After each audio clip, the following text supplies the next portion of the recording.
circle for Fairfield. Number 8, Alyssa Weinberg. Number 8. We enter day 3 of consecutive softball. The sun is out and the stage is set for Game 6 of the MAAC Softball Championships. It's the 2-seeded Fairfield Stags and the 5-seeded Quinnipiac Bobcats here from Gartland Field. Alongside Mike Ferraro, William Rosen on hand. We'll hear from J.J. Garcia in just a few innings. Mike, another great day after a fantastic day of 4 matchups yesterday. 58 runs scored in the championship to this point. The order of the day has been the bats, but William, this person we're looking at right here, Alyssa Weinberg, she has the ability to silence any lineup she faces. Alyssa Weinberg, the lefty, her 27th start of the campaign, has ERA below 2.65, has pitched 154 innings coming into today's circle start.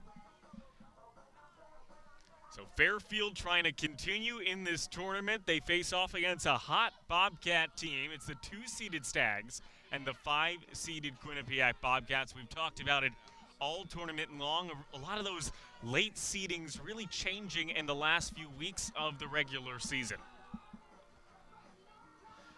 Fairfield and Quinnipiac met in the regular season. That occurred on April 7th. And the Stags swept that one. Just waiting for official replay to get set up. And the sun is out. It is a beautiful day after, obviously, Monday to Wednesday. There was concern that Wednesday would be that yucky day, and it did come to fruition. Right now, the temperature 50 degrees and sunny. The high for Friday, May 8th is 58 degrees. The low on the day is 44 degrees. Luckily, no rain in the forecast today. Wind right now up to 9 miles an hour. It feels like it's going towards the Hudson River. But we are ready. Fairfield is ready. QU is ready for this elimination game to start the Friday slate. It's Weinberg from the circle. The first pitch from Weinberg is upstairs and outside. Well, the Quinnipiac dugout, William, caffeinated. We're just ready. And so am I. I don't know if you are. I see this large water jug, but I have my jug filled with tea. First pitch, second pitch, and out at first base for the first out. Easy money in the Fairfield infield. Now, William, we've known each other a little while, right? Do you think me plus caffeine equals a good idea? I do not. I think that's one of the worst recipes for disaster that we have ever seen. So coming up, now that's a little strong. So it was Mary Fogg who grounded out to first base, an unassisted play at first base for Koshakian. You know what else was interesting to see is you look at this Quinnipiac lineup. This is a loaded lineup, and how do you like that with Sophia Vega, William? After her outstanding performances yesterday, the first digit of her batting average, it's a 4.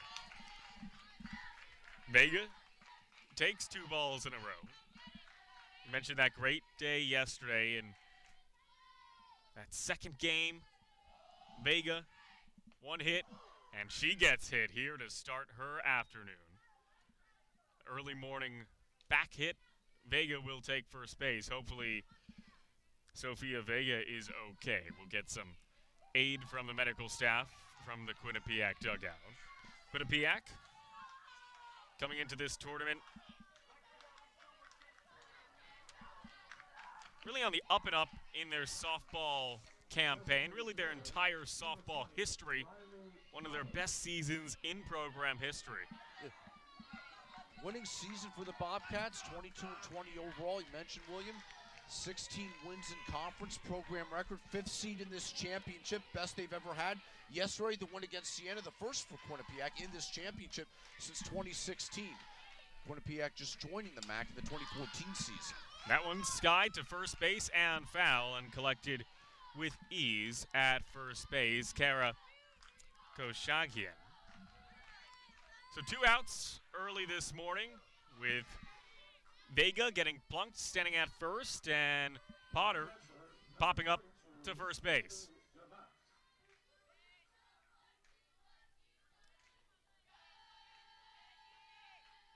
So I'll bring up Kennedy DeMott, the backstop for QU. He's had a good 2-game series in the tournament. Obviously, really providing a lot of the defense for QU. DeMott, 2 hits in that first game against Siena.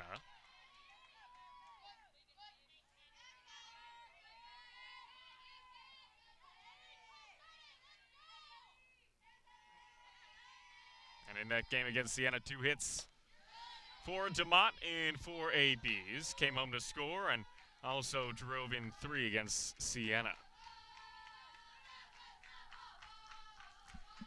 So Weinberg, 2-1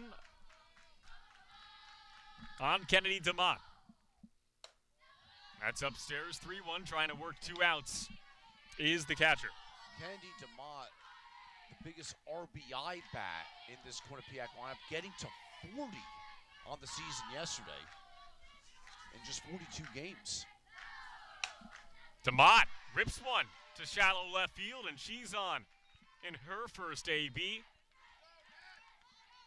A medium hit single to left field, and the bases starting to warm up this morning. Good piece of hitting to start the day for Kennedy DeMott.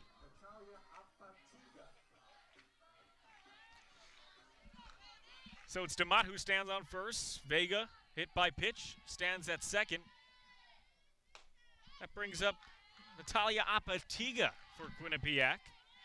Apatiga comes into today, 269 average, 19 ribbies, takes ball 1. Apatiga gives it some power to left field, but it's Mole who comes onto it for out 3. No runs, a hit, leaving 2 Bobcats on base. Fairfield and QU, power starting to warm up.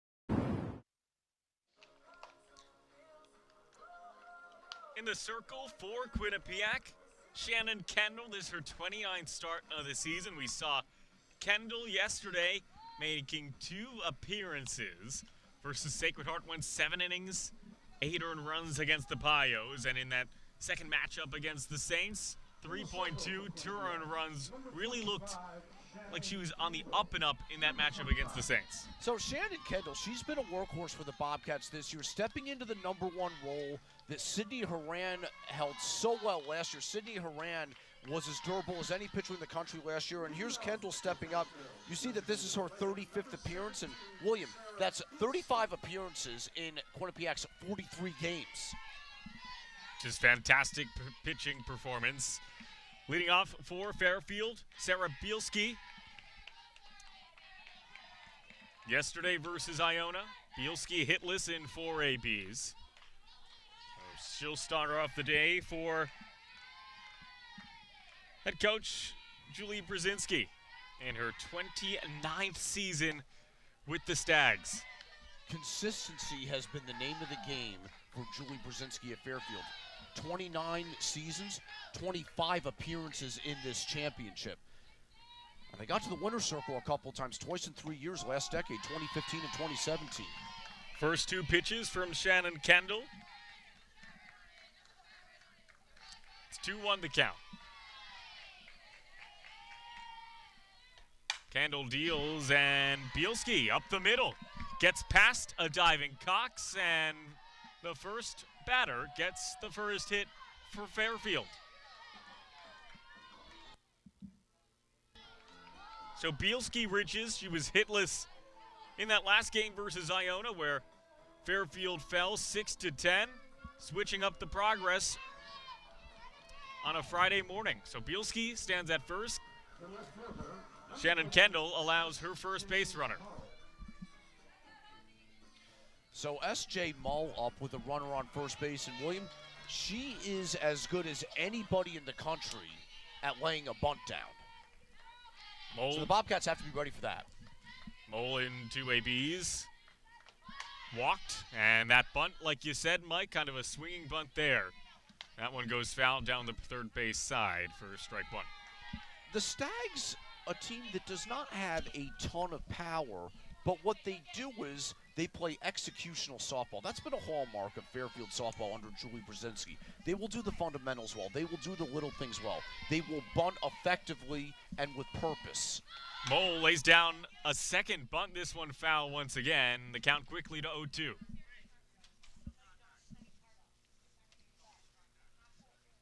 Some conversation to determine, not exactly sure what the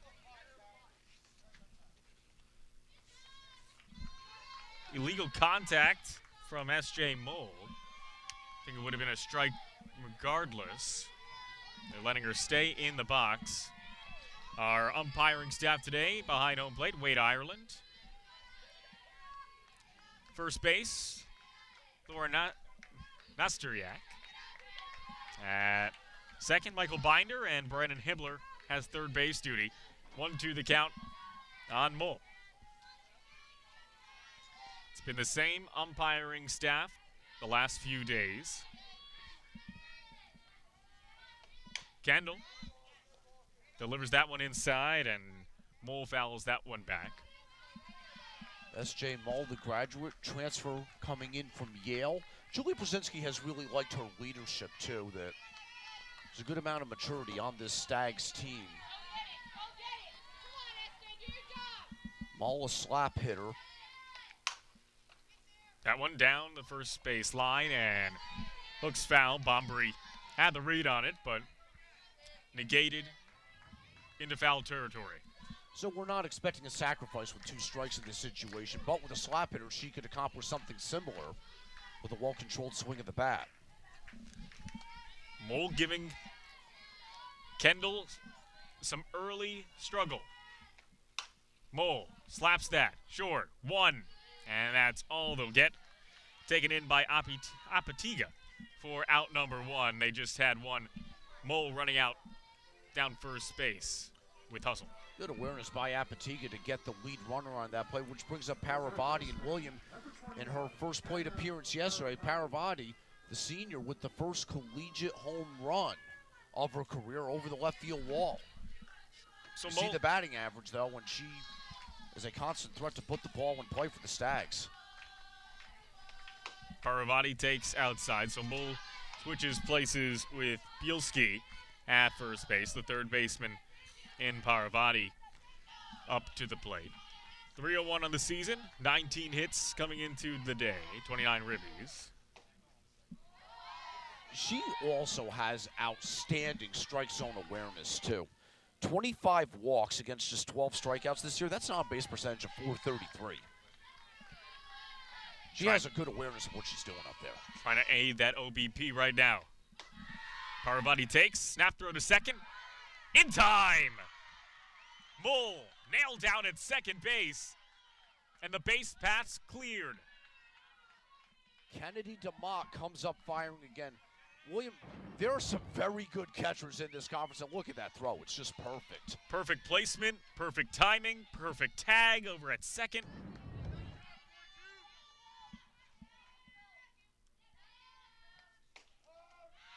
And finding the zone on this AB, Kendall gets strike 1. So the Quinnipiac defense helping their pitcher in the first inning. Very close pitch from Kendall, and working a walk is Paravati. So we've seen a little bit of everything in the bottom of the second. Good defense, good pitch discipline, and And a lot of first base runners. It's Parvati, the newest at first base. That'll bring up Ava Armuth for the Stags. 319 on the season. 3 long balls, 20 ribbies. Parvati versus Iona yesterday. The interesting part of it for Ava Armuth, too, was that very good option at the plate for Julie Brzezinski hitting out of the cleanup spot. But it's been her position switch this year that she has handled the catching duties. That Delaney Wielden is one of Fairfield's best players, but she has been out of action for over a month now. So Armuth, who was previously a corner outfielder, now moves behind the plate. She's catching virtually every day. Armuth yesterday, 1 hit against the Gales and 3 ABs. So 2 outs. Stags trying to get on the board early. Can they do so off the bat of Armuth? Swinging through that one. Nice selection by Kendall. Early in more ways than one. Early in the first inning, and early is at 9:16 in the morning. First of 4 games on tap today with an intriguing part of the schedule looming. That one leaning away from Armuth, who swings through it without contact. 2 back-to-back perfect pitches for Kendall, trying to get out of the first inning. Approaching 9:17 in the morning. Both teams have had their caffeine. That one outside and low. Count 2 apiece. The Stags were at the field shortly after 7 a.m. As the home team, they get to hit first, then Quinnipiac rolling in around 7:30. That one, slap foul. I'll do it again. Mike, coming into the tournament, no scheduled games this early. Obviously a mindset change for all the teams involved in these early and very late games. We saw last night the sun was setting between Marist and Sacred Heart. That game did end up finishing prior to the sun going down. Some quick. It's actually slightly after. I would say full darkness, we'll say. 2-2. Well said. Swung through. And the throw to first gets Armuth the swinging K with 2 runners stranded. No runs, 2 left on base. Stags and QU. It's a pitcher's duel to start the morning.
The 2026 MAAC Softball Championships continue from Poughkeepsie, New York, in the valleys of the Hudson River. You see that beautiful shot this morning. The sun gleaming across the Hudson and the wind really not existent. Well, William, what you could say about today is that are we trying to bridge the gap between the winner's bracket and the elimination bracket? After today, there will be just 2 teams left. That one delivered to left field. DeMott has it gone.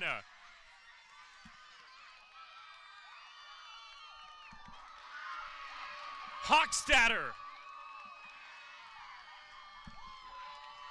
got out in a hurry. And like you said, Mike, bridging the gap with the QU lineup. Allie Hochstatter has stepped up so much in her senior year. Look at this, the left-handed hitter going opposite field against the lefty Weinberg. She got all of that one. What a senior year for Hochstatter. stepping into a full-time role this year and all MAAC selection. She gets the Bobcats on the board first. And William, I want to point out something interesting musically as well. So the Quinnipiac intro song, home run song, is Freebird. Freebird, of course. That is also Alyssa Weinberg's walkout song. So we have some Freebird on Freebird action in this one. DeMott hitting that long ball yesterday. Hochstadter replicating her teammate this morning. QU up 1-0. That one bloop and drops for Noelle Reed in shallow right field, and Quinnipiac has the bases turning. The interesting part of this game, the game within the game here, strength on strength, William, Alyssa Weinberg, as good of a strikeout pitcher as anyone in this league. In all games this year, more strikeouts than any MAAC pitcher. What this Quinnipiac lineup does better than anyone is not strike out. A team strikeout percentage of 8.5%, it's unreal. Bombry shows bunt, retreats, not in time. That one in the box for K1. Now, even though the Stags swept the Bobcats in the regular season meeting on April 7th, in the game that Alyssa Weinberg started, she did go all the way, and yes, Fairfield did win 5-2. She struck out 1 in 7 innings, and it just goes to speak to Quinnipiac's contact ability. Now, Weinberg did come out of the bullpen in Game 2, got the final 5 out. She did have 2 strikeouts in that one, so 8 2/3 total innings against Quinnipiac in the regular season and 3 strikeouts. The Bobcats know how to put bat to ball. Bombry, 2-1. That one outside. Going is Reed. Reed takes second. Reed takes third. Slides down. 2 bags. Taken away from Noelle Reed. A little bit of an issue in center field allows Reed to advance from second to third as time is called. So the Stags are as good of a defensive team as anyone in this conference. So Armuth comes up throwing, and that throw was offline. You see the shortstop Gutierrez coming over, and it went to her right, and Reed ready to take the extra base. Now, McGonigal wanted to come up throwing, and I think that might have been a case of she was looking to make the throw before she had the ball in her glove. Now, I think that Reed is probably getting to third anyway. That just clinched it, though. Error on Armuth. Delivered to center field. Bombry giving chase. It's gone. All the way to Highland. Bombry bombs away.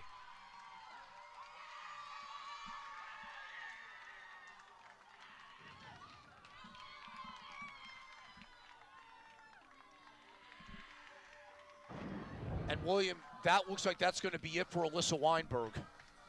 An early day for Weinberg. Starting her morning, only going 1+. 1+ inning. Giving up 3 runs, 2 blasts here in Po-Town. William, this championship has just been amazing. What that blast by Bombry just did, that was runs number 60 and 61 scored in this championship. Why does that matter? There were 60 scored in the entire championship last year. Last year was pitcher's duel after pitcher's duel, and this year has been bats, bats, and more bats. Now Fairfield going to Peyton Shields. The Stags, William, during the regular season, had about as good of a 1-2 punch in their rotation as anyone in this conference. Weinberg, second-team All-MAAC. She's near the top of the list of pitchers in this conference. Peyton Shields has been on an upward trajectory throughout her career. When she has gotten rolling, she can give the Stags multiple innings. You see those numbers. But yesterday, Iona got to her. Yeah, only pitched .2 yesterday, 5 hits, 6 earned runs. And 27 appearances heading into today. Obviously, a lot of innings pitched for Shields as that number 1.5, really 2 for the Stags. And Coach Julie Brzezinski trying to change the pace early on. No outs in the top of the second inning. Peyton Shields against Quinnipiac in the regular season was the Game 2 starter. She went 5 1/3 innings to get the win. She gave up 8 hits and 4 runs, but 2 more unearned. We'll see if the change of pace can help the Stags out, as it's Kinsley Cox, the number 9 hitter. And then we go to the top of the order. So Weinberg faced 8 hitters in this one. I'll bring up Kinsley Cox, as you said, Mike. Now, having said that, there may be a time where Weinberg comes back into this game later, but for the time being, it's Shields whose job is to quiet these Bobcats' bats. Cox yesterday in the QU win was pinch hit, but got 2 ABs before the substitution. No hits for Cox. The second baseman yesterday takes the same defensive role today, trying to keep the Bobcats churning. Cox takes strike 1 down the middle at the red light, presumably. Right now, Quinnipiac looking like they took offense to that 5 seed heading into the tournament. Cox pops that one up, the sun in the eyes of Doherty, and she makes the routine play. Out 1 for Fairfield. Sun today beaming in the eyes of the infield. Doherty shading her eyes. Gutierrez over at shortstop as well, trying to locate the ball. That one slapped away, back to the top of the order. It's Fogg who gets it past the infield into right. Fogg stands on first, and the hits keep on coming. William, the other part about playing this early in the morning, if you're in the field, particularly on that right side of the field, you are looking east, okay? So a little bit more looking into the sun. We've seen some interesting plays on things that occur on the right side, so Fairfield fielders with sunglasses intact. Sophia Vega already her second AB today. She was plunked in the back last inning. Only in the top of the second between QU and Fairfield. Vega takes. Down low, clip in the corner, 1-1. Got to talk to the Fairfield coaching staff before this one. Hillary Smith, the head coach, and their hitting coach, Zen Penny, who's done such an outstanding job with this bunch. I was talking to Zen Penny about Vega and his thoughts. I'm not really telling her anything. She's just raking. Sometimes coaching is knowing what to say and what not to say. Exactly. But Zen Penny has done such a great job with these Quinnipiac hitters. We talk about the low strikeout rate. They have great approaches. They get to 2 strikes. They know what to do. 2-1 the count. Vega slaps that one and at a play into the woods here at Gartland Athletic Field. Speed over at first in Mary Fogg, the center fielder, getting that advanced lead once the pitch is thrown. Count even at 2. Vega swings and fouled back off the glove of Armuth. Of the last few games in this tournament, Mike, great defensive catching from a lot of the teams in this field. Snap throws, plays at the plate. That one upstairs, just inches away from the zone. The count is full. Fogg stands at first. It's a 3-2 count on Sophia Vega. The pitch from Shields. Vega swinging and gets it through the infield once again. Past a Gutierrez. Gutierrez can't make the play. And now the offense continues to roll. William thought right before contact on that Gutierrez, and you see it here. Her first step went to her left, and then the ball was hit to her right, just out of the reach. Sophia Vega, as Zen Penny said, she just keeps raking. Riley Potter, home run yesterday with 2 on base. Vega at first, Fogg at second. 3:04 coming into today. Potter lets 2 go in a row, 2-0, and the advantage of Riley. Mike, right now it looks like Quinnipiac is dialed. These hitters have been locked in this whole championship. Potter into the shallow right center field. Coming on to it is Silvestri. Throw prevents the tag from second to third for out number 2. Much needed out for Fairfield. Especially considering here comes the Bobcats' best RBI bat in Kennedy DeMott. Bobcats already with 3 in this inning, and DeMott really trying to break it open here. DeMott singled in the first. Takes upstairs for ball 1 in this AP.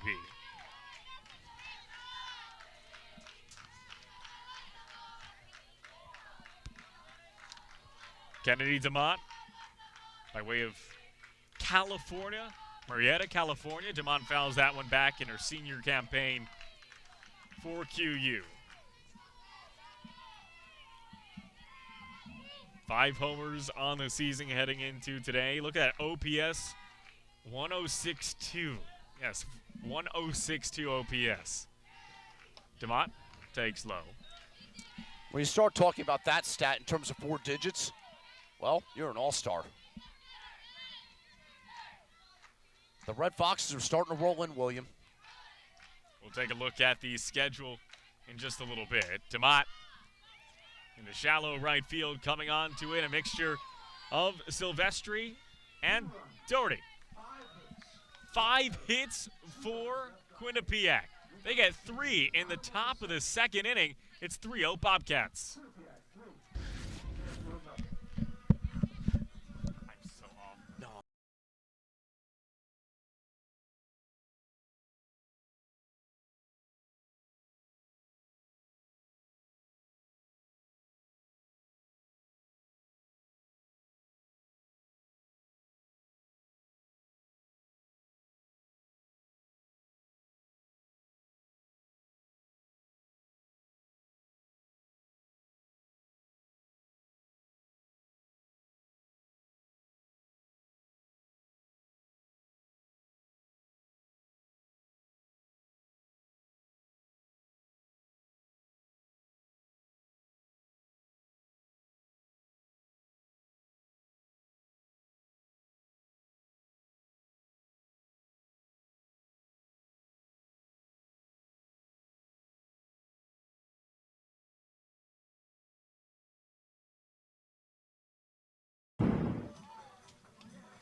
The ships rolling through the Hudson River. Maybe they're coming over here to get tickets to the MAAC Softball Championship. the indirect route. Hopefully everyone healthy on that ship. Oh. That's the goal. Maintain health, maintain wealth as we head to the bottom of the second inning. To lead off, Quinn McGonigal for Fairfield in this elimination game, trying to start their offense in the bottom of the second inning. McGonigal homered yesterday. That got her a promotion from 8th in the lineup to 5th today. McGonigal over to 3rd, routine play. Fundamental. McGonigal out at first base. It was Vega fielding that. And Mike, we'll take a look at the game day slate today for the MAAC Softball Championships. This game between Fairfield and Quinnipiac, game 1. After this, at 11:15, projected start time, it's the 3-seeded Gales versus the number 1-seeded Red Foxes. Game 3, at 1:30 p.m. projected start time. Sacred Heart will face off against the winner of this game. And then the lone late game start at 3:45, the loser of game 2 between Marist and Iona, and the winner of game 3 between Sacred Heart and the winner of game 1. Which could potentially lead to a very unique situation, William. That if the winner of this game defeats Sacred Heart at 1:30, that team will play 3 games today. That one over to 3rd again. Good take by Vega, who fires over to first base on her knee, and no problem for Sofia Vega. Now, we've talked about Vega, and rightfully so offensively. As we get another look at this play, sure-handedness by Vega. She is also one of the top defensive players in this conference. A well-deserved first-team All-MAAC selection. She gets it done on both sides of the ball. That'll bring up second base for today, Sammy Doherty. Doherty takes outside. Kendall working efficiently right now. I would say that's Kendall, and obviously her defensive assistance. 1-0, 2 outs quickly in the bottom of the second. That one right off Kendall's glove. And a close play at first, but running it out is Doherty. You saw Kendall putting her glove out, kind of stopping the momentum, but was that the right move? I think it's more of a reflex than anything. That ball was hit right back to her. Let's get another look. Yeah, that's just a reflex that you don't know. There's not enough time to think that if you don't throw the glove up, maybe the ball is going to hit her. But what is the action that comes of it? It slowed it down enough. Apatiga, give her credit for getting to it and attempting the bare hand play, but that was going to be a tough one to try to get Doherty all the way after the deflection. They'll bring up Danica Silvestri.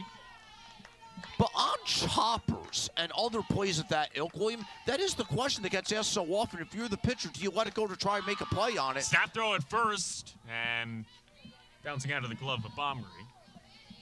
Well, DeMott showed us last inning. She is not one to be trifled with. Take a look at the quick snap throw by DeMott. That one just out of the glove of Bombery at first, but good intentions from DeMott. That one upstairs, 2-1 the count on Silvestri. DeMott has her ways of just letting everybody know, hey, I'm in this game here, and no, you're not going to run on me. It will. Kendall gets back even in the count, 2-2, 2 outs. Kendall, you saw that first pitch of the AB, really inside on Silvestri, now working away of the plate.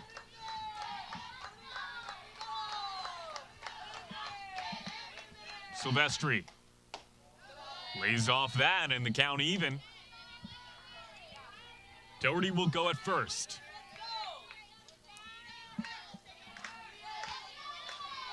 It's a full count. Kendall from the circle. Strikes her out. Doherty down on strikes. And Kendall working efficiently to start the day. This one with a K. After 2, it's QU 3, Fairfield 0.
It'll be Natalia Apatiga to lead off in the top of the third inning, and for middle innings of play-by-play, Mr. Michael J. Ferrara.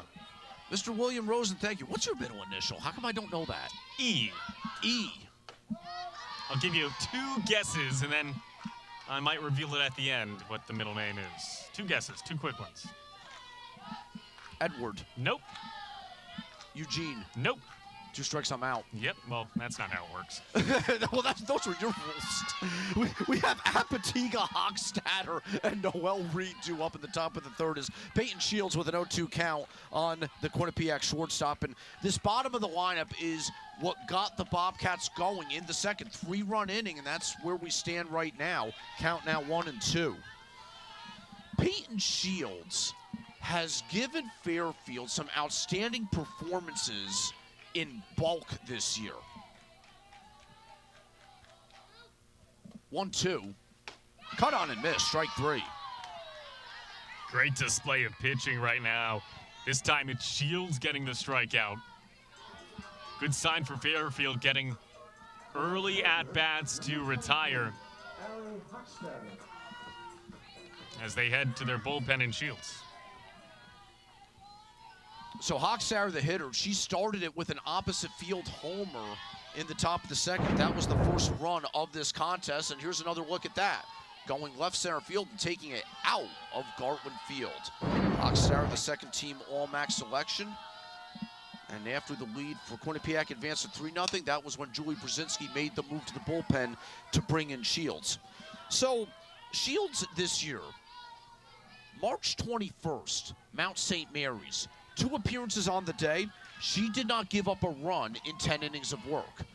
But one of her most impressive performances really helped swing the tide of the MAAC standings. Here comes the 1-1, and that's fouled right at the plate. Make the count 1 ball and 2 strikes. Peyton Shields on April 18th faced Siena. The teams had a doubleheader that day, and Shields won game 1. The 1-2, cut on and missed, strike 3. And Shields has 2 strikeouts to start the 3rd. Now, in that doubleheader against Siena, Shields goes and wins game 1.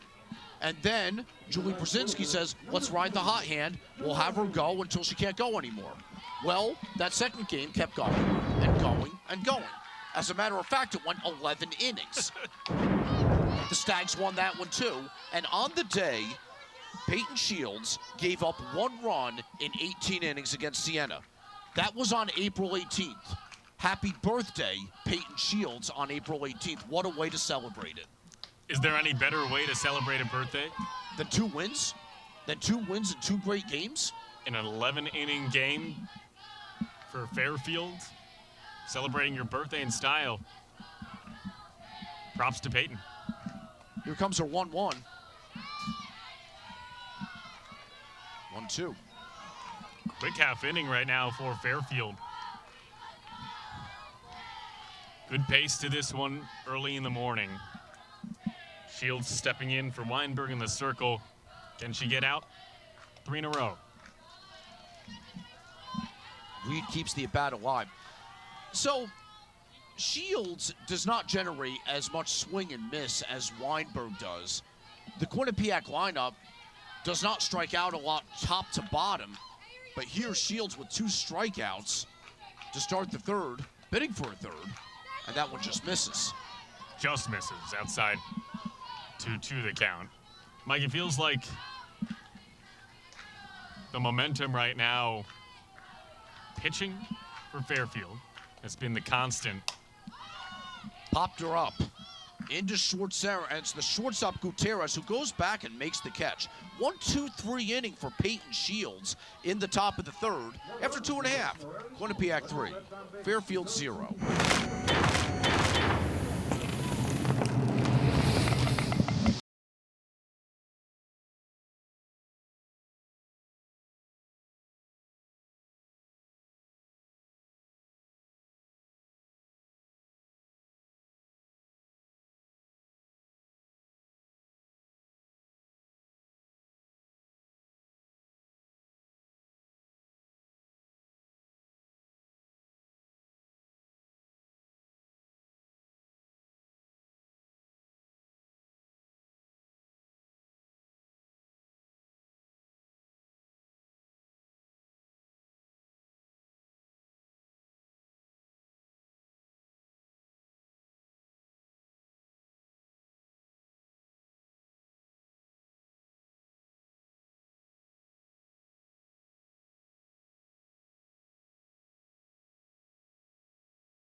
To the bottom of the 3rd we go at Gartland Field, Poughkeepsie, New York, campus of Marist University. Game 6 of the 2026 MAAC Softball Championship. Quinnipiac and Fairfield. Bobcats with the 3-0 lead as Kara Koshakian goes and digs in to start the bottom of the 3rd. 9-1-2 in the Fairfield order due up. First pitch swinging is grounded toward the Fairfield dugout.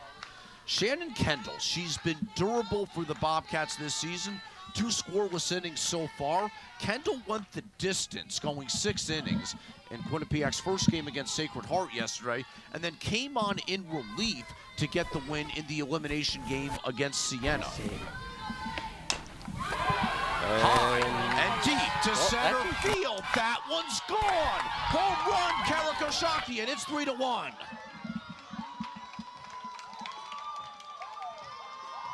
Fairfield getting in on the action now. Maybe they had their tea and their coffee in the dugout, and the pot seems to be empty. All that energy to the long ball. And she knew it right away, and she's fired up to get her team on the board. Koshakian coming down the stretch has been outstanding this year. 4th home run of the season, but in her last 16 regular season games, 15 RBIs. She's really given the Stags a boost at the bottom of the lineup, and now we turn it up to the top, and Bielski. Sarah Bielski has been a revelation as a freshman.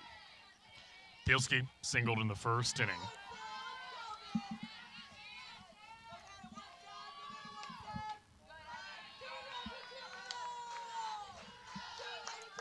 You say a revelation, Mike. Count 1-0. Bielski, the DP today, really likes batting at that leadoff spot. Soft liner, and going up and climbing the ladder is Cox for out number 1. Skying high there is Cox. We'll take another look at how she got that elevation, but a great effort by Cox over at second base. Yes, Kinsley, that's out number 1, and you're the one who climbed the ladder to do it. Let's look again. Look at this. Watch this. Get up there. Perfect timing, too. Really got the ball in her glove on the comeback to the ground rather than on the elevation into the sky. Good focus there by Cox. Now it's S.J. Mull. She grounded into a fielder's choice her first time up.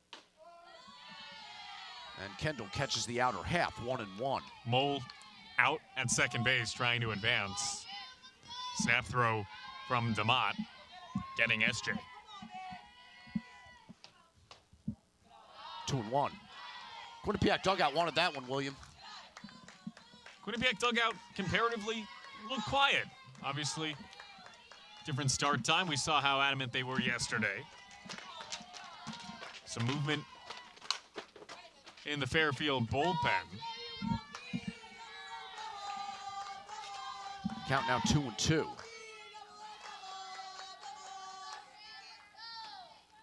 Delaney Moquin getting some warm-up.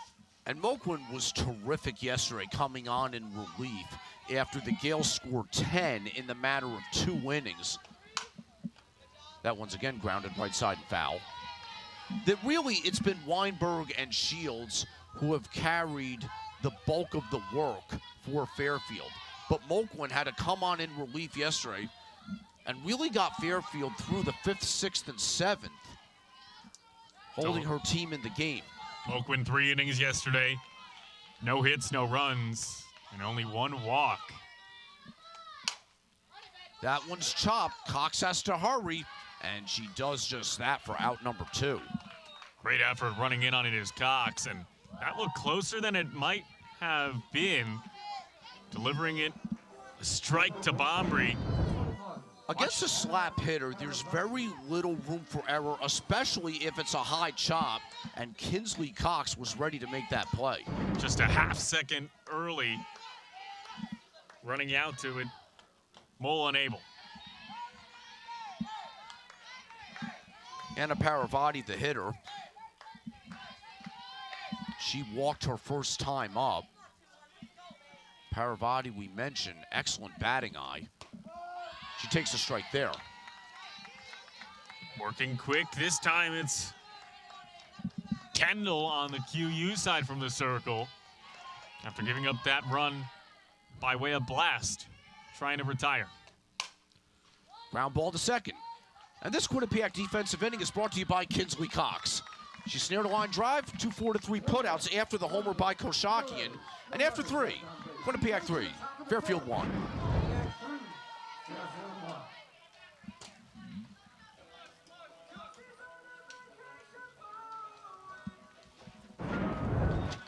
As we go now to the sideline, J.J. Garcia has Fairfield head coach Julie Brzezinski. J.J., take this one away. Thanks, guys. I'm Julie Brzezinski. Coach, the bats started to come alive here in the what's your message to the team as you try to chip away at this deficit? I just got to make the pitcher bring the ball up a little bit more to get some solid contact. But we have the bats to come back and get some runs on the board.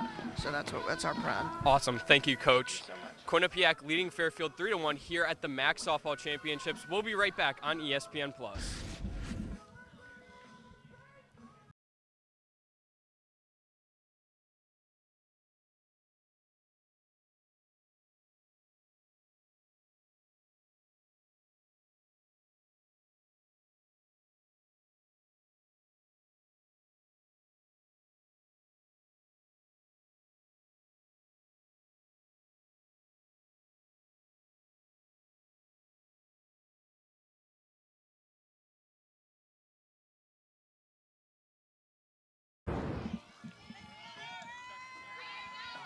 We go to the top of the fourth, where it's 8-9-1 in the lineup, due up for Quinnipiac. Aaron Bombrey, Kinsley Cox, Mary Fogg.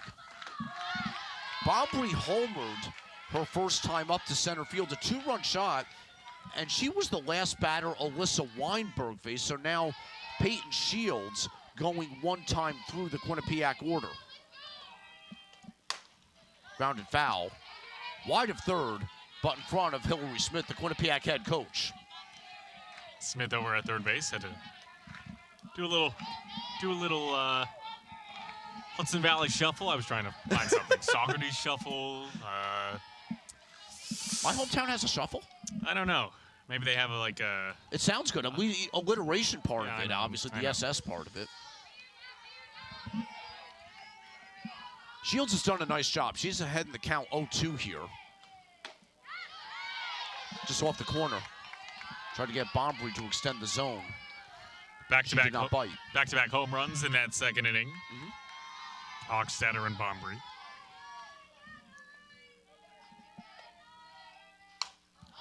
Bombrey pokes it to short. Gutierrez, one away. Gutierrez didn't really even need to move a muscle. Saw that one the whole way. Taking it in with her glove. So here's Kinsley Cox. She was the first batter Shields faced in the second inning, and she popped up to second, and her counterpart Doherty. First pitch swinging, that's in the air. Gutierrez is going to get another chance. She puts that away for out number 2. Gutierrez getting some good action in the top of the fourth inning. Have 6s on the board. Back to the top of the order, Mike. Mary Fogg, already her third at-bat of the contest. And Shields misses low and away. Mary Fogg, 326 hitter coming into today with 4 strikeouts and 141 at-bats. Makes contact there, but into short left field. S.J. Mull is there, and down go the Bobcats, 1-2-3 in the top of the fourth. It's a 3-1 lead for Quinnipiac, as J.J. Garcia will be talking to Quinnipiac head coach Hillary Smith. Coach Smith has worked her way over. Let's go to J.J. Garcia, who's with Hillary Smith. Thanks, guys. I'm here with head coach Hillary Smith. Coach, with an energy's been there, lively. What have you liked most about? We're just ready to hit. We're attacking early in the count, and that was our plan. And yeah, we just wanted to come out here and fight today, and we just believe that we could do this today. So that's just a big part of it, is just the belief. Awesome. Thank you, Coach. All right. Quinnipiac leading Fairfield 3-1 here in an elimination of the MAAC Softball Championship. We'll be right back on ESPN+. Thank you, Coach.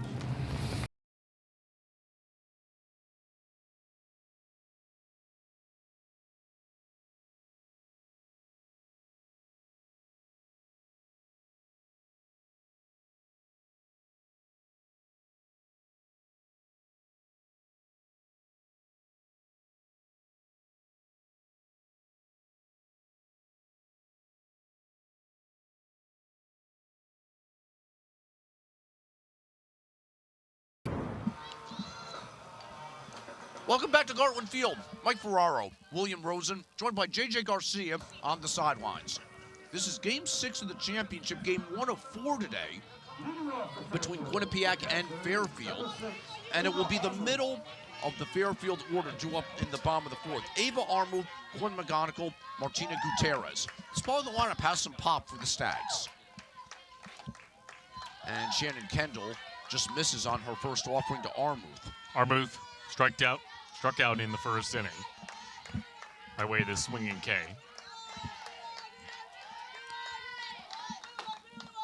319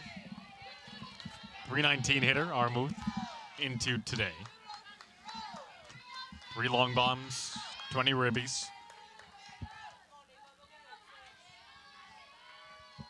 2-0. 3-0. Kendall losing a little bit control. DeMott going to talk with her pitcher. Conversation now telling Kendall to slow down. Obviously, Quinnipiac has that 2-run advantage, so they want to pitch smart. Don't want to give up anything easy to Armuth. Shannon Kendall so far today, in 3 innings, she's given up 3 hits, walked 1, struck out 2. The lone Fairfield run, the solo homer by Koshaki, and to lead off the 3rd. Every run in this game has come via the homer. And Armuth draws a 4-pitch walk to start the 4th. Good discipline. Well, William, you know what they say about the leadoff walk. What do they say, Mike? A lot of times they come around to score. Yeah. I felt like there was a little more to that. Maybe I was. You never know what you're going to go into, but good play discipline from Armuth. Brings up Quinn McGonigal. McGonigal lays down a bunt, and DeMott had a little bit of trouble fielding it, and McGonigal is safe. Really close play at first base. Hillary Smith might want them to take a look at it. Is this a potential challenge? Well, the other part of this, too, is there was a lot. It looked like that DeMott was trying to deal with at the plate. No challenge. Wonder if there was a potential interference situation that was being discussed there as well. Now, McGonigal and all of these Stags can bunt well. After she went deep yesterday, though, didn't know that that was part of the plan, but now the Stags have a rally going, 1st and 2nd, none out in the 4th, and Gutierrez, who's walked into some power this year, is there, but she's going to show bunt. She misses, and DeMott throws down to 3rd as Armuth was a few steps off the bag, but now she retreats, as does McGonigal at 1st. Just keeping everything safe over at 3rd. Obviously a little bit of a risky play. Now, the interesting thing in this situation is that Gutierrez showed bunt, and a sacrifice would make sense here to get 2 runners into scoring position with 1 out. However, is this a draw the bat back and swing? No, the bunt is on again. It's a draw the plate. DeMott will go to 3rd, and she gets the out there. Force out at the 3rd base bag. Perfectly executed on the bunt recovery for the Bobcats. You got to give DeMott a lot of credit. Corralling that in one motion. The bunt laid down. Gutierrez on that sole bounce. And it goes over to 3rd with ease. Sliding in too late is Armuth. And now the hitter is Sammy Doherty, the Fairfield 2nd baseman. She singled her first time up, swings and misses at the first offering from Kendall. William, we've talked about DeMott and her throwing arm ad nauseum, but you have to make the point of it again.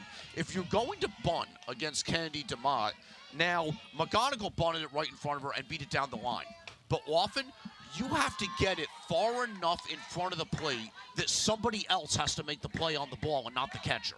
Hillary Smith upset with the call at home plate, saying, where is that missing? And, quote, be better. Didn't like the subjective strike zone. And there's a foul ball at the plate. For the most part, Kendall has not had to deal with a ton of traffic today. In the 1st inning, the Stags traded some runners. DeMott threw out S.J. Mull trying to steal. There was a 2-out single by Doherty in the 2nd. After Koshaki and homered in the 3rd, Kendall retired the next 3 Stags. That's a good block by DeMott. And that'll even the count at 2 balls and 2 strikes. But this inning, leadoff 4-pitch walk by Armuth, then the bunt single by McGonigal, and then Gutierrez with the bunt that results in the fielder's choice. So the tying runs are aboard. And now we have a hit by pitch and that will load the bases with 1 out for Silvestri. And you may remember this one, William. Danica Silvestri homered yesterday against Iona. Yeah, Doderi just got one nailed to her left elbow, getting checked out by the training staff. You see right there, maybe an inch above her elbow to that tricep, but it appears like Doderi will be okay. You will see a lot of right-handed hitters wear elbow guards. There's just not a lot of protection in certain areas, but she looks to be okay. And that one misses in as you see Silvestri turn around here, and now Hillary Smith is going to come out and talk to Kendall. And this is a pivotal position right now for Shannon Kendall, and Smith wants to make sure that the sequence is aligned. With the bases loaded, this could be a turning point for Fairfield trying to get back in it.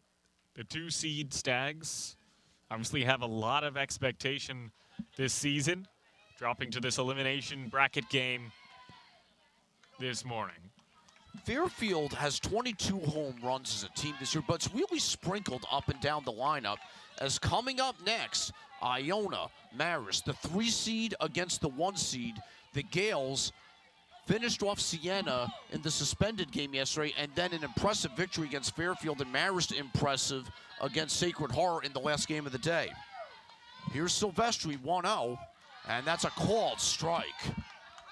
Looked like Silvestri was going to lay off that regardless. Julie Brzezinski did not like that call. That evens the count at 1-1.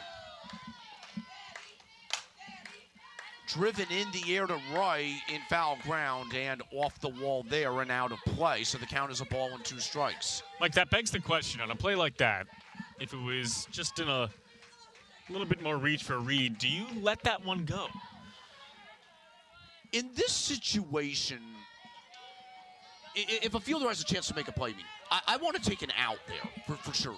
With a 2-run lead, yes, but there are special situations where you're better off letting it go. More like an endgame situation where potential winning run is coming and maybe you're better off letting it drop in foul territory and try to strike out the batter. Obviously, gamesmanship at its core. Cut on and missed, strike 3. It was tipped by Silvestri into the glove of DeMott, and that is a huge out, number 2 for Shannon Kendall, but she is not out of the woods yet as in steps Kara Koshaki. We'll get another look. Yeah, it was a check swing, and it was tipped into the glove as Silvestri goes down on strikes, but it was Koshaki in last inning who homered off Kendall. Ground ball, foul. And Koshakian has been a big RBI bat for Fairfield coming down the stretch. 25 ribbies for Koshakian, and you said it like, how many times have you said it over the last few games where to get out of this, they have to rely on getting out the bottom of the order. Fouled at the plate, and Kendall ahead 0-2. So it's McGonigal at third, Gutierrez at second, Doherty at first, Koshakian, the number 9 hitter in the Fairfield lineup. If she gets aboard, you turn it over to the top of the lineup in Bielski, who's been one of Fairfield's best hitters all season long. 0-2, grounded foul again. Koshakian really likes that third base side, and getting a little bit of a workout is Vega. Huge pitch coming up for Kendall. Quinnipiac would like to avoid getting back to the top of the order. Koshakian. 0-2. Grounded to Apatiga. She fires to first, and Kendall gets out of the inning unscathed as Fairfield leaves the bases loaded.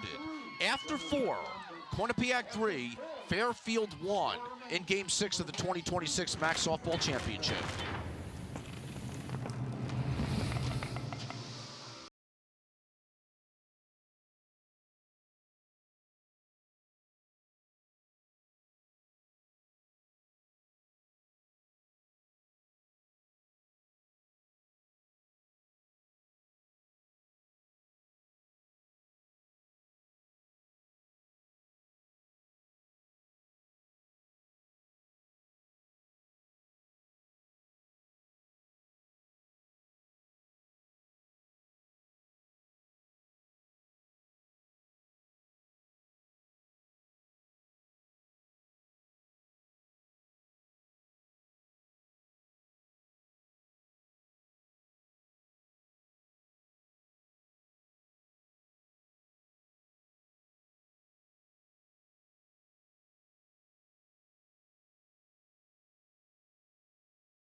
Back here at Gartland Field for the start of the top of the 5th inning, Mike Ferraro, William Rosen. Adds 2, 3, 4. The Quinnipiac lineup do up Sophia Vega, Riley Potter, Kennedy DeMott, as the Bobcats withstood a potential Fairfield rally in the 4th. Now can they capitalize in the 5th, as Peyton Shields has done a terrific job since coming in out of the bullpen for Fairfield. Yeah, she really has, Mike. Alyssa Weinberg starting the day for Fairfield. Didn't really have it in that 2nd inning, so electing to go to the bullpen, and the Stags are really happy they made that choice. Getting some supplemental pitching. It's now really up to their offense to carry Shields. It's usually the other way around, but Peyton Shields doing the blunt force of the work. You have to run postseason games with urgency. When you're in the elimination bracket, you have to ratchet up said urgency even more. And Alyssa Weinberg has been a terrific pitcher for Fairfield the last couple seasons over the course of her Fairfield career. But in a situation where she gave up 2 home runs in a 3-hitter span, season on the line, Julie Brzezinski had to make the move. And Shields induces a 3-U to start the 5th. Hot shot over to first base, and Kashakian makes it with ease. Easy play for the Fairfield first baseman for the first out in the 5th.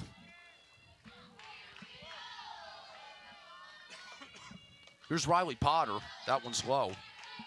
So Potter has 2 home runs coming into the day, one of those coming in yesterday's affairs. Peyton Shields, not only has she done a good job, she's retired 9 in a row now. That ground ball's off Paravati. Does she have time? No, she does not.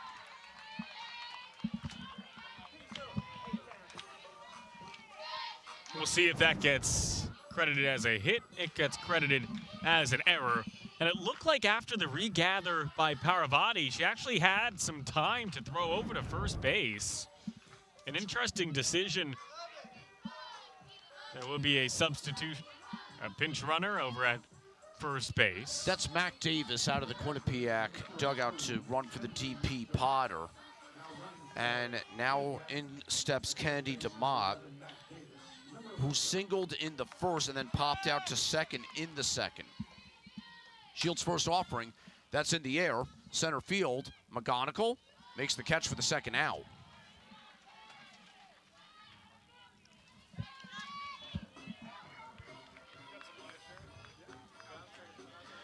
The center fielder and right fielder were converging on that ball, but as we said with Mike Duda yesterday, the center fielder is the captain of that outfield. Yeah, Mike Duda very imminent and adamant about that. He, as a former pitcher, wants his fielders to communicate, and he knows who's boss.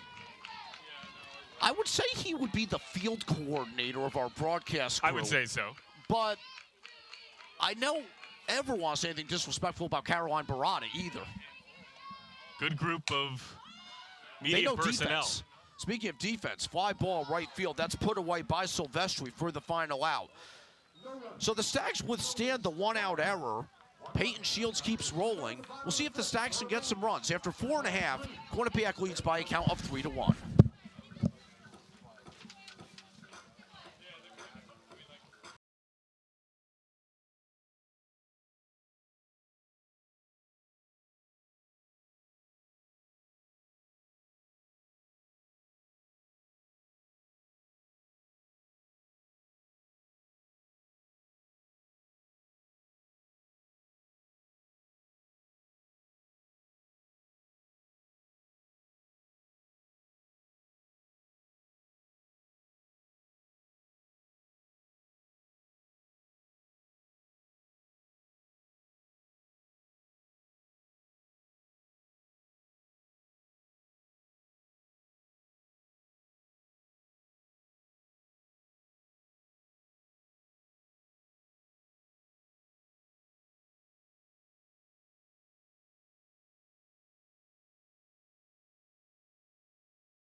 Back at Gartland Field for the bottom of the 5th inning, Mike Ferraro along with William Rosen, joined by J.J. Garcia. Quinnipiac leading Fairfield by a count of 3-1. All runs in this game have come via the homer. Top of the Fairfield lineup due up, and Bielski with the check swing, and she fouled it back for strike one. In the Quinnipiac second, Allie Hochstadter hit an opposite field homer to open the scoring, and then after Noelle Reed singled, Aaron Bombry's 2-run homer to center gave Quinnipiac a 3-0 lead. The Bobcats have not scored since. Fairfield's lone run came off the bat of Kara Koshakian, who hit a leadoff homer in the third inning. Fairfield loaded the bases in the fourth, but the Stags were unable to score, as Shannon Kendall has done a great job of limiting the Fairfield attack to this point. She's ahead 0-2 on Bielski. Make it 1-2 as she tried to get her to chase, and no dice. Good start to the half inning for Kendall. Trying to retire the leadoff. Ground ball, fouled back. Coming up next, the winner's bracket final, Iona Marist.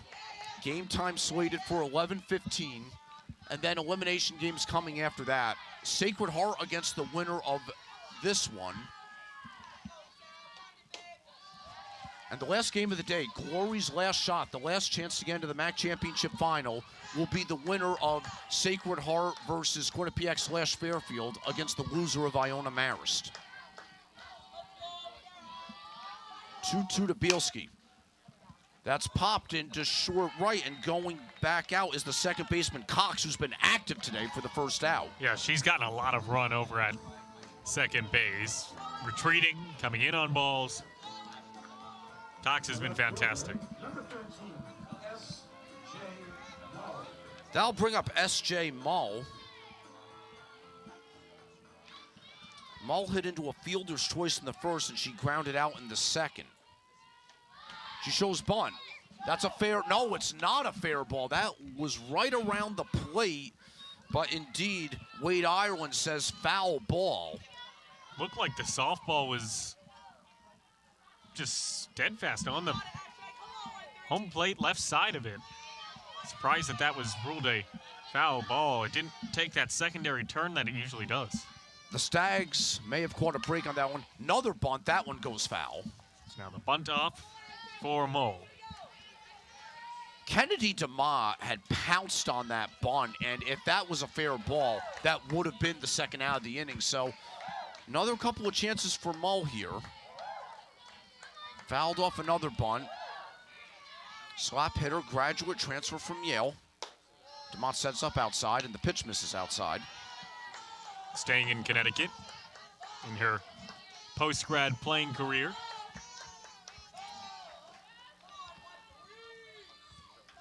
Kendall's 1-2, misses away. A wide array of pizza selection for Mull in C2.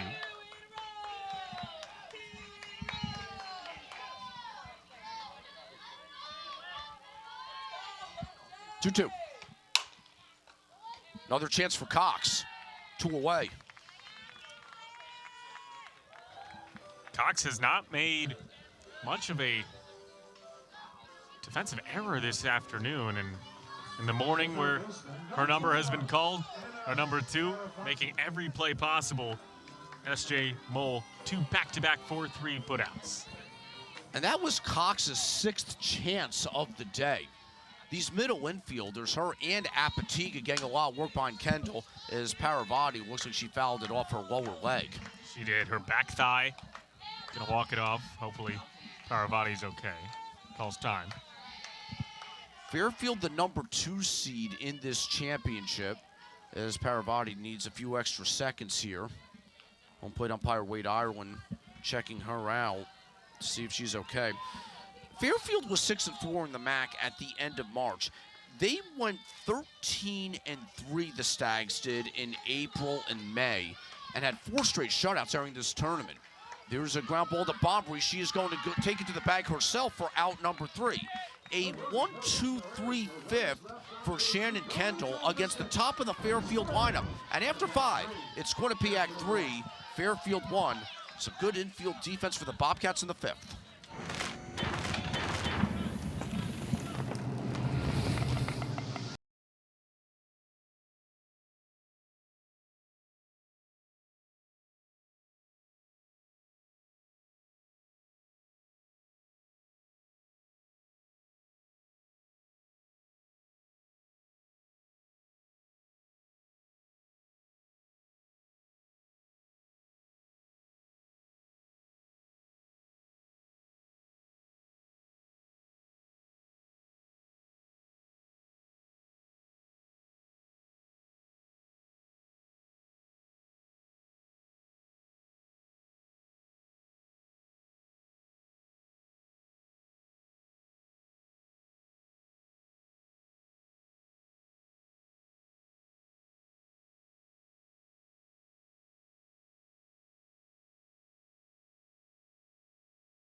To the top of the 6th we go in Game 6 of the 2026 MAAC Softball Championship, which will be started by Allie Hochstadter, who started the scoring in this game, but finishing on play-by-play is William E. Rosen.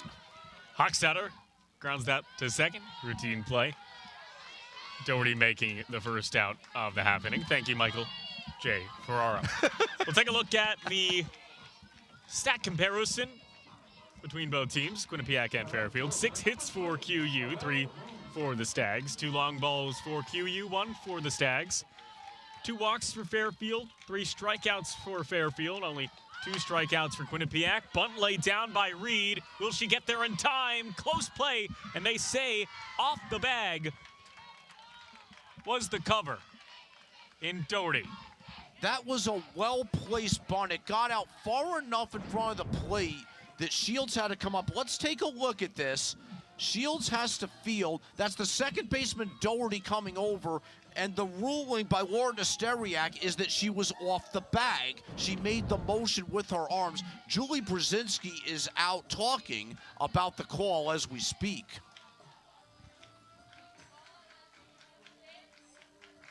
And I believe this is going to be reviewed, William. Yeah, they are going to take a look at it. So there's a few things to take a look on replay. One was the timing of the foot on the bag correct? And then 2, did the runner hit the bag before that foot made contact with first base? So they'll take a look at a few things. Right now, Reed stands at first awaiting her fate. Good drop bunt from Noelle Reed. Will be her second base hit of the day. Let's take another look at it from a different vantage point. This is a great angle. It is. So the ball not in the glove, not in the glove, not in the glove. Still not in the glove.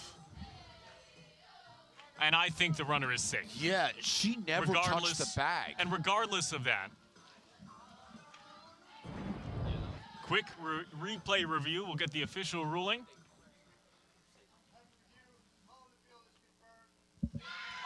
And the interesting about that play, William, is that the throw looks like, from that angle, it didn't pull Doherty off the bag. Doherty just never got to the bag. Yeah, it was an accurate throw after secondary look. And that being what it is, I like that call from official scorer Jesse Kazikoff that is a base hit. Because the throw didn't pull her off. If it's one of those that it's in time and has to reach, that's one thing. But in that situation, yeah, that's a base hit for Noelle Reed, who now has 2 of them today. So Reed stands at first. Aaron Bombrey up in the box, homered in the second inning. Bombrey takes. That one looked like it might have clipped the corner. The Stags dugout not pleased with the lack of said K. Could even see Quinn McGonigal in center field. Looks like she wasn't very happy with that call. Of course, she has about as good of a vantage point as anybody in center. 2-0 the count on Bombrey. She takes for strike 1. So it's 2-1 out in the top of the 6th inning. Quinnipiac leads 3-1. It's Peyton Shields in the circle, taking place of Alyssa Weinberg. Bombrey, 3-1. Phantom snap throw over to first. Armuth warning Noelle Reed. Hitters count, showing bunt, takes back. That's fouled back and out of play. Right to the behind dugout area of Quinnipiac. Mike, everyone, we always say you got to be careful of the foul, but you also have to be careful around Gartland Field here at Marist. The rebounds. The rebounds. That's exactly what I was going to say. Full count. Bombrey slaps that one, and it'll drop in shallow center field in front of Moore.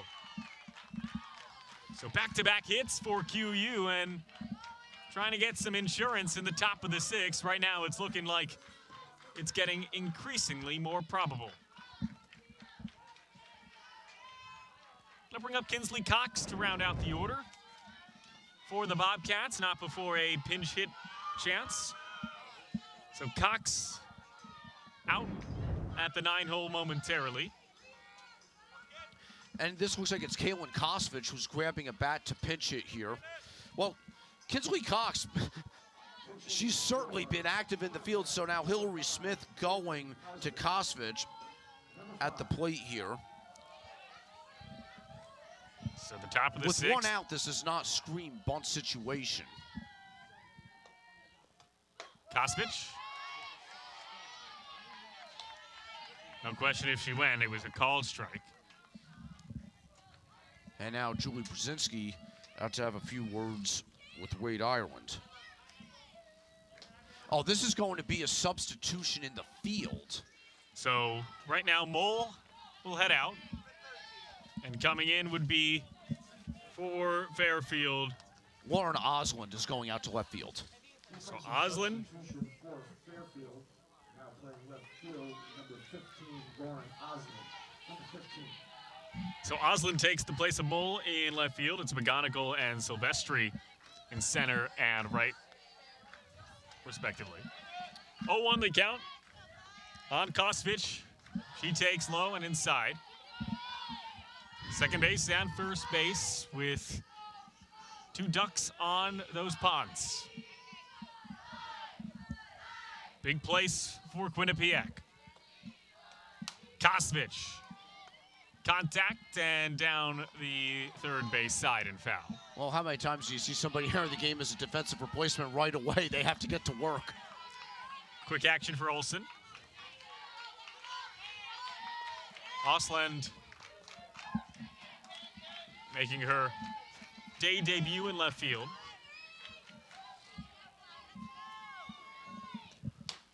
Kosvich, same result. Stays at 1-2. Who will continue their MAAC championship journey? And let me tell you, today it will be a journey. Might resemble more of a hike. Trying to climb the mountain of potentially the winner of this game having to play 3 games today. The ebbs and flows of the Hudson Valley. The pitch from Shields gets past the backstop, allowing an advance, a dual advance. Reed moves to third, and Bombrey moves to second. That one ducked low and in. That's a tough play for Armuth to make, but now the Bobcats, 2 runners in scoring position. You see just bouncing to her left, past her knee, didn't have enough time to get the glove down. So runners in scoring position. That's drilled! Paravani had a play, bounces off her glove, and 1 run will score for Quinnipiac. They go to the pinch hitter, Kosvich, and her first hit of the season drives in a run to make it 4-1. Hillary Smith pressing the right buttons as Reed comes in. Paravani, she got up about as high as she could on that one. But it's an RBI single, and the Bobcats are up 3 and still threatening. Play at second base, caught up in the middle of it, and it gets passed in the outfield, allowing another run to score for QU. Coming home is Bombrey. And for Fairfield, what looked like it was going to be a out at second base gets passed into center field. McGonigal can't throw home in time, and it turns into a double steal. And William, so often in these situations in first and third, this is why you don't even see the catcher throw down so many times, because you never know what's in store. Is that runner from third going to break? And a lot of times, you won't even see the catcher throw. Now, you can understand Armuth trying to make a play there and get the second out, but the throw was errant, and now the Bobcats with a 5-1 lead here in the 6th inning. Fairfield, a tremendous defensive team. That's been their hallmark this year. That's been their hallmark under Julie Brzezinski. But Fairfield has now committed 3 errors in this contest. So that'll be a throwing error on Armuth, who rockets it into center field, allowing Bombrey to score. Standing at second base, Kosvich, by way of the pinch hit, setting up an eventful 6th inning.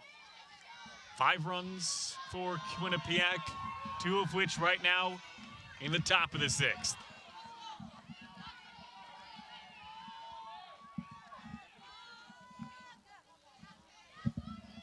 Fogg shows bunt retreats as that's outside 1-1. And all that back to the top of the order for the Bobcats with just 1 out. Mary Fogg takes her place. recipe for success for the Bobcats. 1-1 the count on Fogg. Fogg slaps that one. High bouncer and over to first, moving the runner in Kosovic to third. But Fogg retired, 2 outs. Advancing to third is Kalen Kosovic. That's a good recovery by the first baseman, Koshakian, because you see Doherty and Koshakian both going for it. Somebody has to get back and cover against the speedy Fogg, and Koshakian does in time. That'll bring up Sofia Vega, right field, chance on it, and Silvestri ends the half inning. But not before Quinnipiac gets 2 runs to aid in some insurance as we head to the top of the 7th. It's 5-1 QU.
Back inside Poughkeepsie, where Quinnipiac just got 2 runs in the top of the 6th inning. It's 5-1 QU over Fairfield in this elimination first game of this Friday morning. And Mike, that was quite the inning for QU. The Bobcats, Shields had done a great job limiting the Quinnipiac offense since she came into the game, but the Bobcats able to get some traffic, aided by some help with a couple of miscues on the defensive end for Fairfield. We'll see if the Stags can get it going here. 6 outs to go, down by 4 runs. And William, this Fairfield team played so well coming down the stretch to go and snag the number 2 seed. They had pitched 4 consecutive shutouts coming in to this championship, but for whatever reason in recent memory, this championship has not treated the number 2 seed very well. That might change here. That's delivered to left field, a chance for 2. And sliding in safe is Ava Armuth, who gets the bottom of the 6th rolling for the Sags, trying to change that narrative. That was a good, strong throw by Hochstadter, but if you're going to get 2 on that, you have to be thinking it out of the box. Good cutoff by Hochstadter. Accurate throw. You see Armuth. She slides in safely. Just the first double of the day. So McGonigal now the hitter, and just for some housekeeping, Williams, she's officially 0 for 2 today. Yes. The bunt in the 4th inning was ruled an E2 on Candy DeMott as she bobbled it, attempting to field it before throwing to first. So McGonigal, like you said, Mike, good housekeeping in the 4th inning. Hitless technically did reach on that E2 in that 4th inning. So Armuth standing at second. McGonigal trying to move her. McGonigal swings through. And Kendall gets the first K of the inning. Now, it looked like Kendall caught her off guard there. That was an emergency hack. Kendall has done a nice job keeping this Fairfield offense a little bit off rhythm all game. She's held the Stags to just 4 hits and 1 run through 5 1/3. That'll bring up Gutierrez, who swings and hits a weaker into center field. Holding at third is Armuth. So corners occupied for Fairfield with 1 out. Gutierrez with some light contact, but gets into the outfield. Let's take another look at good piece of hitting right down the middle. Gutierrez, no one there. So And runners. Julie Brzezinski is not going to get unnecessarily aggressive coaching third base with her team down 4. You can't afford to have runners thrown out on the base paths. As There will we be a have a pinch runner. Darby Weller is reporting for duty at first base. She'll take Gutierrez's spot.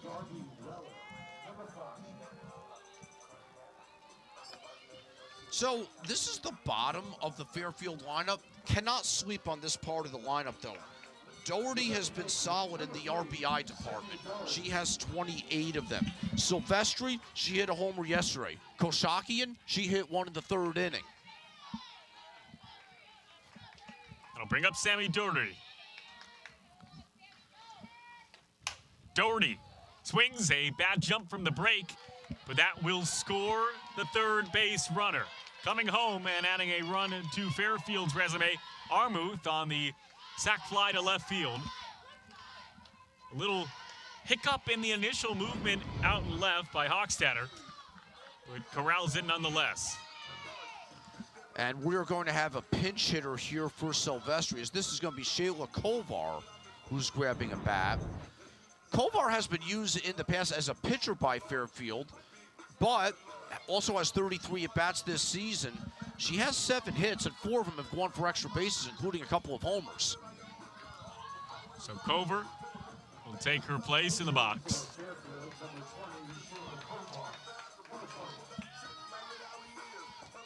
That's Weller, the pinch runner at first. 2 outs for Cella.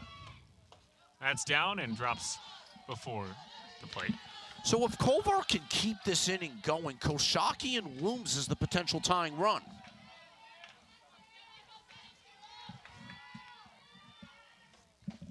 That one for ball 2. From Kendall. And the circle has gone all the way to this point. Cella Kovar trying to get to Kendall. 3-0. 3 straight balls with first base occupied by the pinch runner and Weller taking the place of Gutierrez.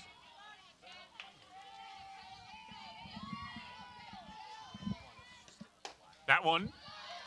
Wow.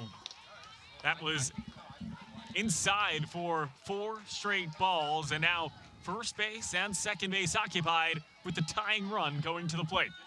And it's Koshakian who homered in the 3rd inning.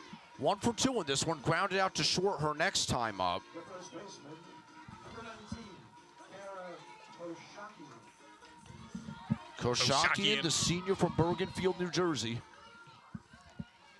Trying to bring Fairfield back in the bottom of the 6th inning. Good pitch by Kendall, settling herself and her defense down.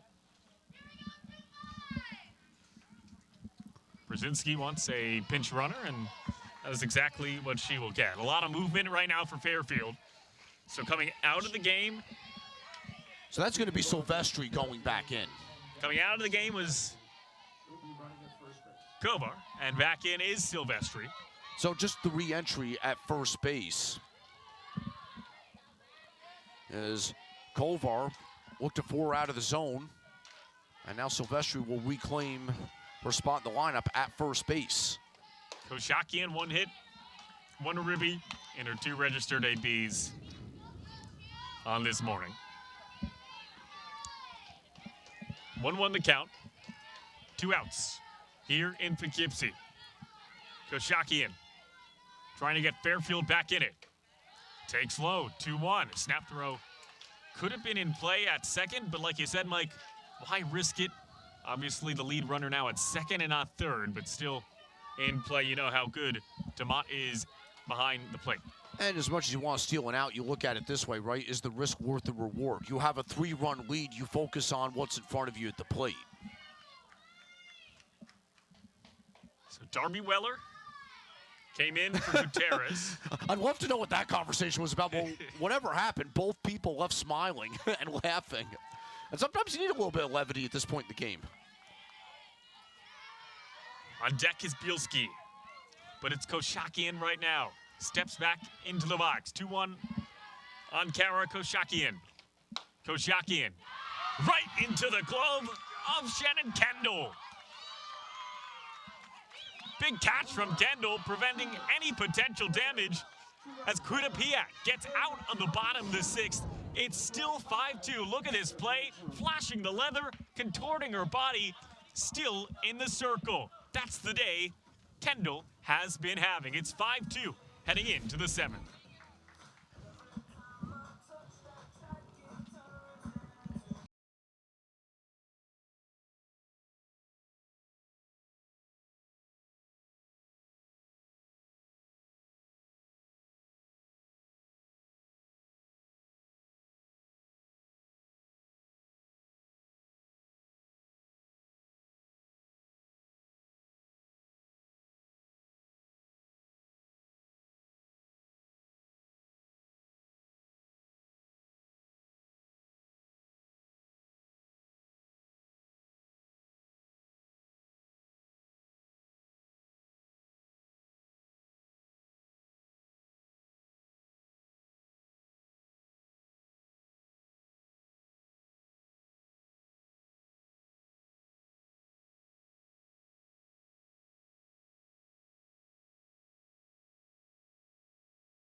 The Fairfield Stag faithful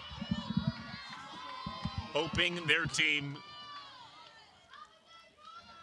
can close out this half inning and bring them to the bottom of the 7th inning with a chance to tie or walk it off. But crisis averted for QU. The Stags only getting 1 run in the bottom of the 6th. Now for the Bobcats, William, are you thinking insurance runs here? Of course you are, especially with this part of the lineup. That popped up to right field, and Potter out quickly in the top of the 7th.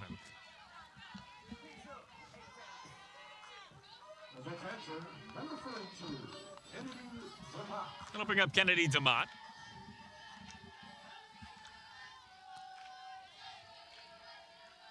DeMott, single in the first, and then popped up in her most recent 2 ABs.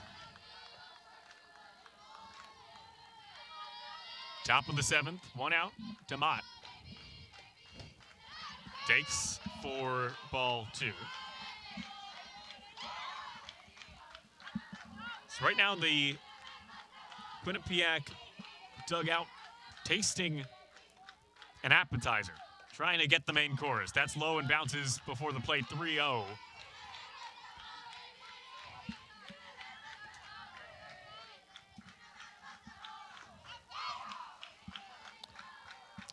What light will DeMott get? She gets the red light, and taking is KD. To make you work light. Apatiga on deck. DeMott single in the first inning in this one. Hitters count. DeMott takes, and no call behind the plate. It's a walk. Kennedy DeMott with 1 out loads herself up at first base. And we'll be in the pinch running business at first base. So coming into pinch run for Kennedy DeMott for Quinnipiac is by way of Mission Viejo, California, Ava Tabankara.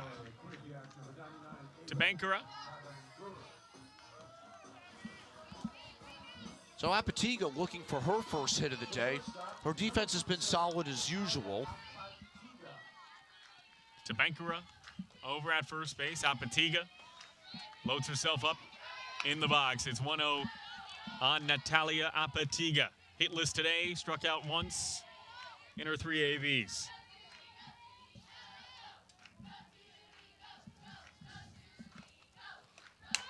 Apatiga lines that to left field. Coming in to make the play with relative ease is Osland.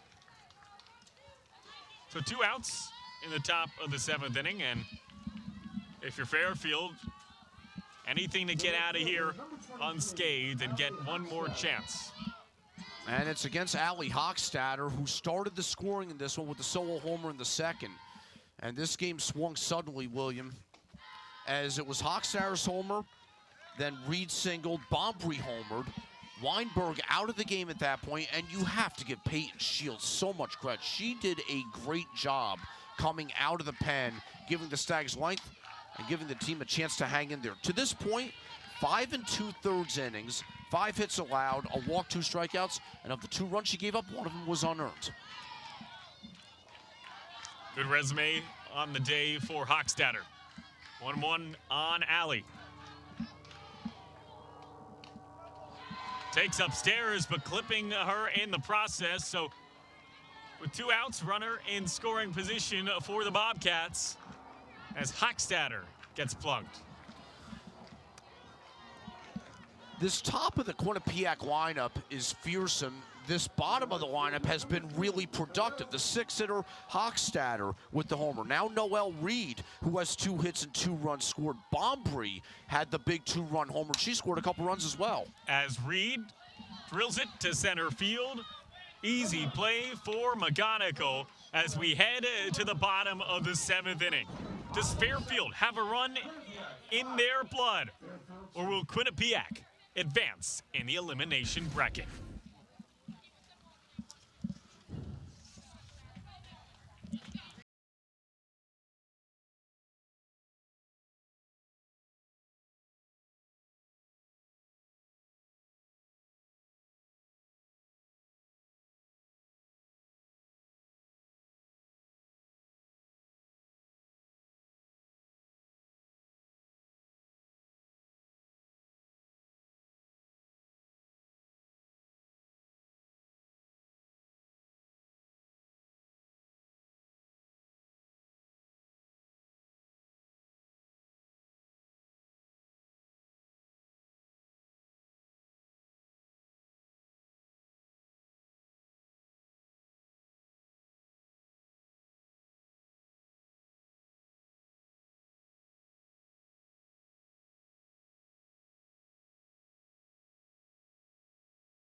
Back to the top of the order for Fairfield. It's Sarah Bielski.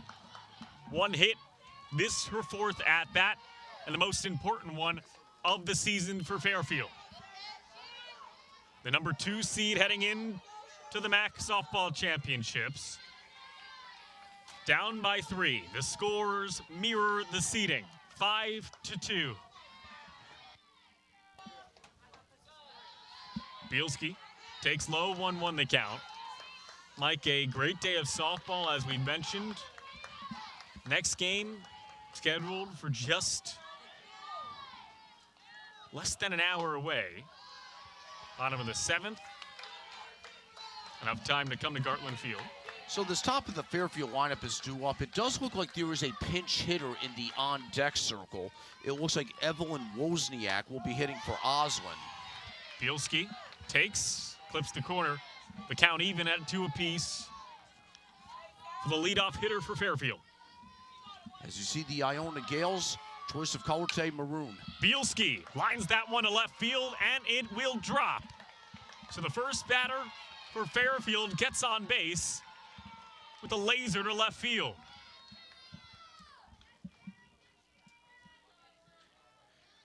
Good momentum for Fairfield. Good piece of hitting for Bielski. Mike, you are correct. It will be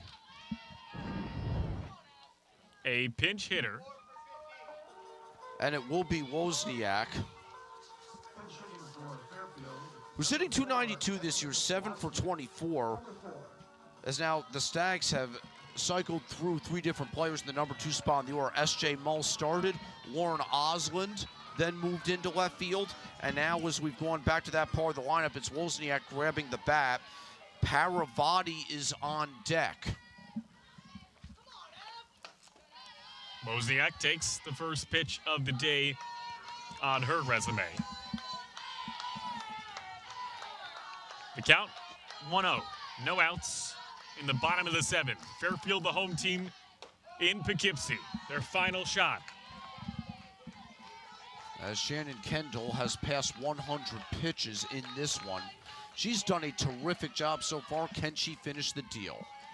1-1 the count. Wozniak swings through and misses a little early. Kendall still in the circle. That would her 100th pitch of the morning. Count in favor of Kendall. 1-2 from the circle. The pitch. Wozniak over to third. 1. And that's all they'll get. That one goes past Bombry, but no advance from Wozniak as fielder's choice will get the first out, the lead out at second.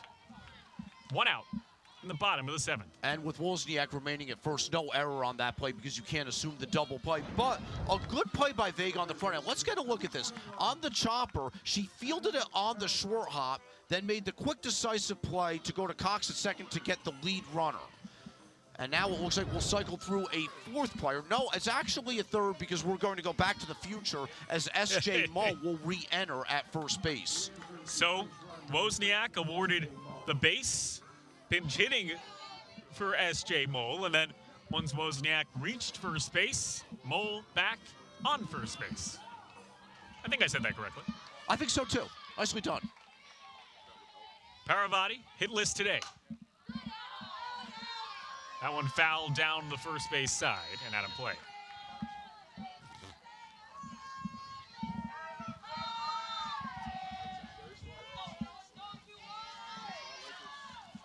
A 1 on Paravati. The 3-hole hitter for Fairfield.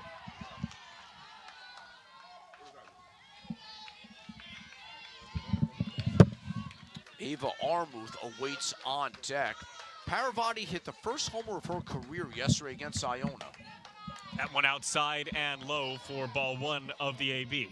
Seen that a few times, say, on a 2-strike pitch. Kendall working with DeMott, trying to extend the zone a little bit, but these Fairfield hitters, particularly Paravati, not biting. Paravati bites there. Play to second. And safe at first base. Running it out is Paravati. Good idea from Kendall. Throwing over to second. And Fairfield down to their final out. So many times you see on comebackers that pitchers just want to take the sure out, but Kendall, she wanted to get that lead runner. She looked to second and she waited until Apatiga was ready to cover the bag, and she made a good, strong, accurate throw. So with the season on the line for Fairfield, it's Ava Armuth. 1 hit today, steps up to the plate. Armuth takes strike 1. 1 out away. Quinnipiac on the backs of Shannon Kendall. Well, we often talk about how things can change in a hurry. Bobcats 1 out away from getting on, but if Armuth gets on, Ty runs the plate. Armuth over to first, and that'll do it. Quinnipiac survives and advances. The 5-seeded Bobcats take down the 2-seeded Stags.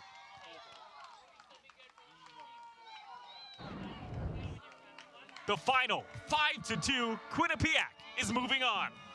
What an effort from Shannon Kendall. She gets out there and she competes all the time. She's been a workhorse for the Bobcats, and what a performance she delivered today. And William, that will do it for Fairfield season and the careers of several seniors who have been terrific in this program this year and throughout their careers. Alyssa Weinberg, Quinn McGonigal, Martina Gutierrez, Kara Koshakian, Anna Paravati, Delaney Wheeldon, Olivia Macaluso, S.J. Mull. They contributed a lot, this class did, to Fairfield's success. And although their season comes to an end, we celebrate what they did over the course of their careers. So let's take a look at the updated bracket. This elimination game coming to a conclusion. Quinnipiac winning 5-2, the 5-seed, taking down the 2-seed. Our own JJ Garcia has QU coach Hillary Smith. JJ? I'm here with Hillary Smith. Coach, congratulations on the win. After not winning a single MAAC championship game since 2016, you've now won 2 in a row. What does this mean to you, the player, and the program in general? It just means a lot. I mean, we've talked about being the program changers, the culture changers, and Quinnipiac used to be elite, you know, and we just wanted to bring it back. So it means a lot to us, and it means a lot to the program, and it means a lot to the alumni about it. Awesome. And now you're preparing to play another game in just a few hours. Yep. What do you say to your team to keep them in? all you have to do is believe. If you could believe it, it's all a mindset. As long as you believe, anything can happen, and we believe in ourselves right now, so we're ready for the day. And now to your kids, so go ahead. Yes. Hi, Ace. Hi, Sky. And hi, Mav. Love you guys. Congratulations on the All right, win, thank Coach. You. Go Cats. Hillary. Congratulations on the win. Thank you. Through the even got yourself into a little bit of a jam there in the. Did you stay through that and that? I focus on my breathing a lot, and I just know that Kenny has done this multiple times throughout her careers, and that she's a senior and she's and not playing last year and playing this year, just knowing that like I deserve this and that I can get through this. Now Quinnipiac getting their first tournament win since 2016 yesterday. You've made it in a row with the team. How's your energy carrying through? Our energy's definitely carrying through. We're not letting up. We want this more than anybody out here, and we deserve it more than anybody, and we work hard every day. Congratulations on and go celebrate with your team. Thank you. Will, Mike, back to you. Thanks, JJ. That will do it. What a day for Shannon Kendall. 7 innings, her 16th complete game of the season, 110 pitches, allowing 6 hits, 3 walks, 4 strikeouts, and 2 earned runs. The final line, Quinnipiac, 5 runs, 9 hits, and 1 error. The Fairfield Stags, 2 runs, 6 hits, and 3 errors. For Mike Ferraro and JJ Garcia and our entire ESPN crew, I'm William Rosen saying so long from Gartland Field. Once again, the final score, 5-2 Fairfield. Down to 5. All games airing on the ESPN networks are streaming live and archived on the ESPN app. This has been a presentation of ESPN. Take care.